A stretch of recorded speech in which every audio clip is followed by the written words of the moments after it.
আমাদের প্রত্যেক মাসের রিপোর্টটা আপনারা পাঠাবেন আমাদের কাছে, আমাদের দেখার জন্য একটি গ্লান্স যে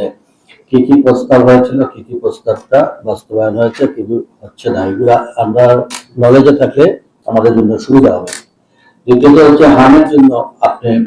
যেসব প্রক্রিয়া করলে আমাদের এই যে লাগে টেস্টের জন্য বিদেশে বিশেষ করে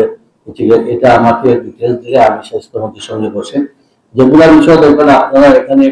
সিদ্ধান্ত জেলা প্রশাসকের কাছে আপনারা ইনফরমেশন করবেন, যথাযথ উনি আমাদের আমরা মন্ত্রণালয়ে এটা সরাসরি আলোচনা করে সহজ করে এটা দেওয়ার চেষ্টা করব। কপিটা আমার কাছে দেন, আমরা দ্রুত গতিতে এখানে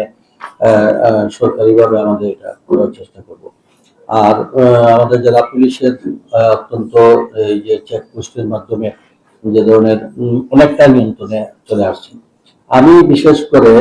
বিজেপিকে বলবো আমাদের এই বর্ডার সাইডে আপনারা আমাদেরকে একটা ম্যাপ দেন, যেসব রুটে এইসব মালামাল আসা যাওয়া করে, বিশেষ করে এই রোডগুলোর মধ্যে বর্ডারের সাইড থেকে আপনার কতটুকু দূরে যে খেলার মাঠ বলছেন, আপনারা এখান থেকে আমাদের দেশের ছেলে মেয়েদেরকে খেলতে গেলে যাতে এমন ভাবে